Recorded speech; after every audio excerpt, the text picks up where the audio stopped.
Hello everyone, and welcome to my review of the Inquisitor. So, I just want to acknowledge that this was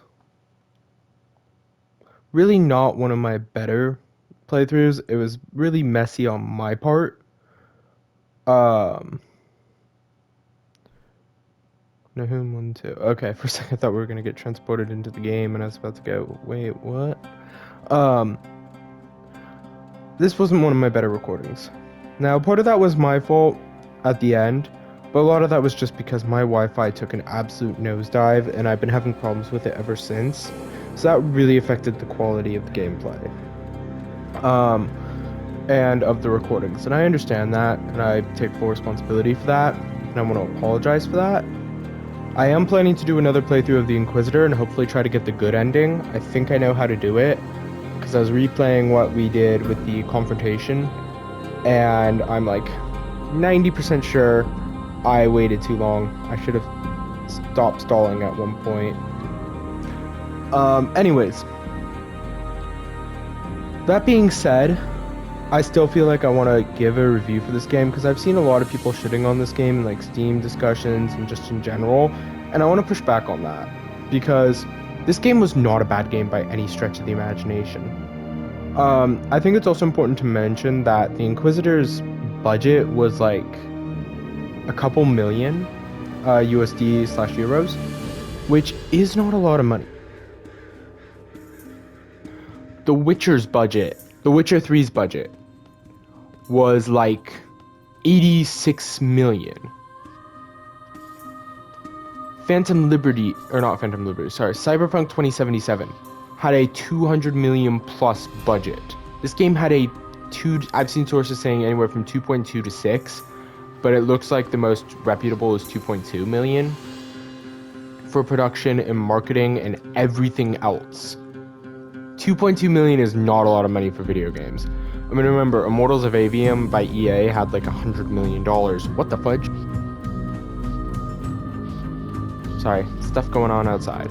Anyways, Immortals of Avium had over $100 million pumped into it. Most games have budgets of $50 plus million. Red Dead Redemption 2 had over $200 million. Even Skyrim had a couple tens of millions put into it.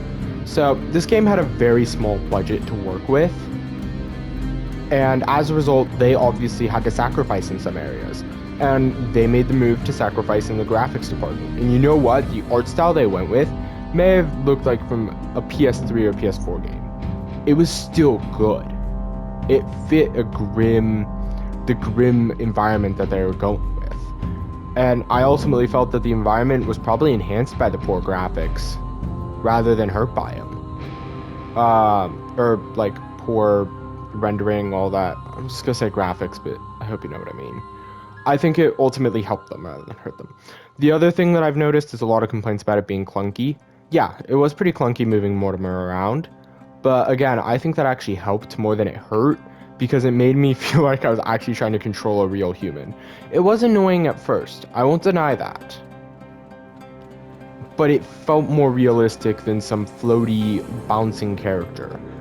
The final thing that I've seen is combat. Apparently there's no real stakes with combat. I mean, you can't like die in combat. That is something that I can understand, and I can say, yeah, if that's something that is a knock against them. You should have had, for like non-easy combat, should have had the chance of death. Of course, I haven't played the non-easy combat, so maybe there's a chance of death, and what I saw was people playing the easy combat and getting mad that they weren't dying, which is a little bit counterproductive, if you ask me, or like a little contradictory, but not counterproductive, contradictory. But who knows?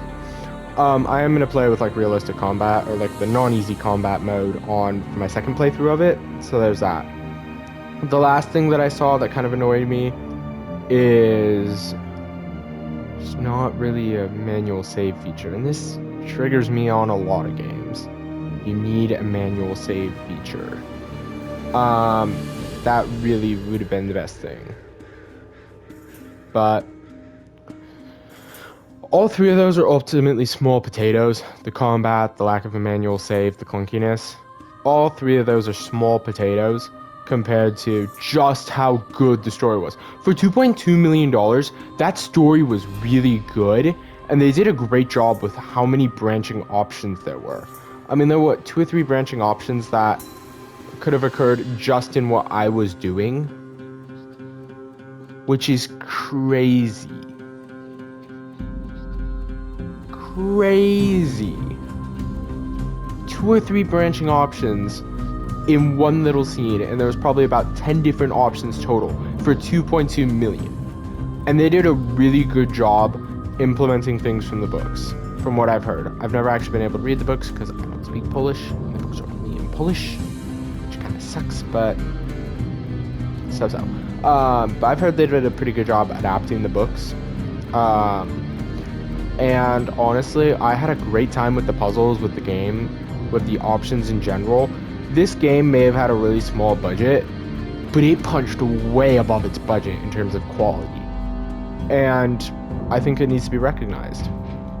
I think Amelia was a really, really good character to have floating around, because she seems like someone at first who you just meet and it's kind of like a, oh, hi, bye, I guess we're never meeting you again, cool little side character. But turns into a pretty important character at the end. I also think the revelation of the Countess being a vampire, and it turns out she's actually one of the original followers of Jesus Christ, which is why she collects all these things, was pretty cool. I think the intrigue between, like, that intrigue introduction between several different, like, cults, that was really cool and a really cool twist. I thought initially it was just gonna be like a oh yeah, there's an evil Satanist cult, kill him. But no, it turned into a lot more than that, and that was really cool. It also wasn't afraid to dip into the brutality, which I appreciated. I definitely appreciated that crazy, those crazy twists that just got really brutal. I also think that the game did the aspects that were supposed to be horrifying, did them really well. Like, part of the reason why I'm so hesitant to go in and replay it is that scene with the Mary Executioner and Roland. Oh my god, like, that chase, that gave me nightmares. I mean, I'm not big on horror in general, but that was really well executed. It felt horrific, and it didn't feel like manufactured at all. And that really kicked in my amygdala was going into overdrive there. Oops. So yeah, I think that it was just things like that were really well done. I also feel like even little things like the tournament tasks, like dueling with that dude, was pretty cool. It was fun. Fighting those random ruffians and having that whole ruffian like side plot. I also think the whole thing with Roiklin was fascinating. Like, that whole thing was just... what I'm trying to say is the story was extremely well done, and I could just go on and on about how good it was, but I want to focus on some of the little things. Like, the way that Mortimer can kind of show mercy and at the same time maintaining his reputation as a brutal Inquisitor, or, like, showing his brutality at the same time. Like, with the way he... treats Amelia, and the way he can try to disarm the little hooligan, or the little ruffian who stole his sureskin, or just not kill the dude who was like, please, I'm trying to feed my family, while trying to stab him with a knife. I feel like those were both pretty good scenes. And I like how every single box was ticked by the end.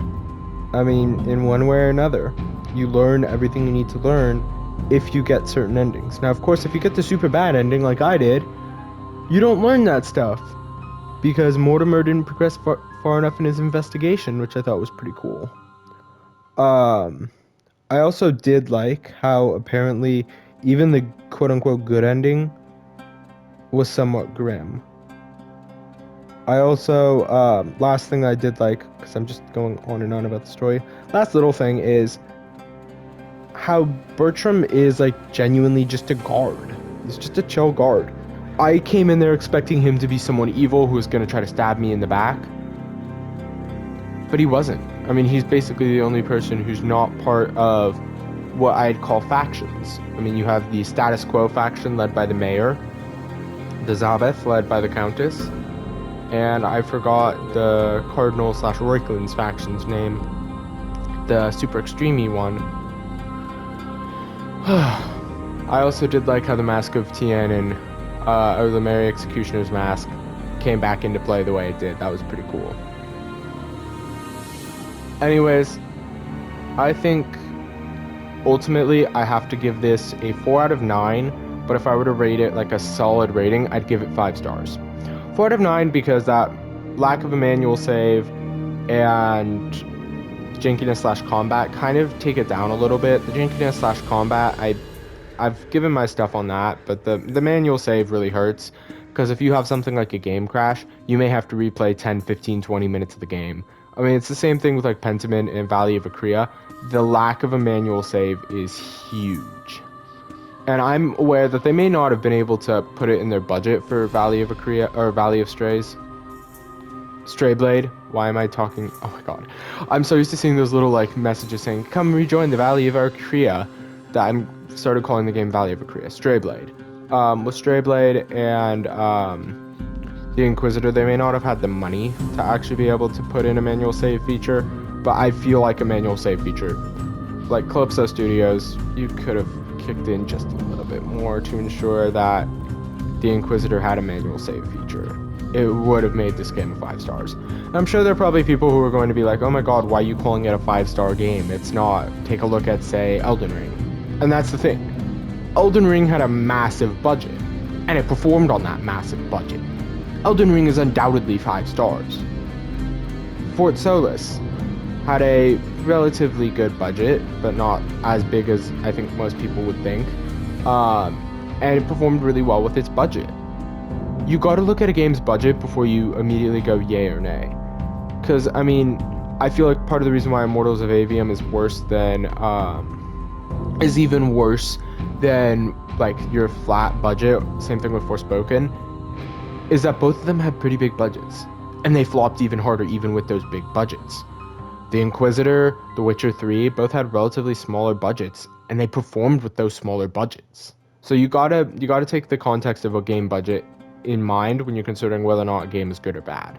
Because otherwise, big studios with big budgets are always going to win, even because they're going to make the games that are just so much higher than smaller studios that have smaller budgets that make games that may not be top tier, but they're very good games. And the Inquisitor is a very good game. For its budget, I doubt a studio like Ubisoft or EA or any of them could make a game this good. So I definitely give the Inquisitor a 4.9. If I have to round, it's going to be a 5-star game.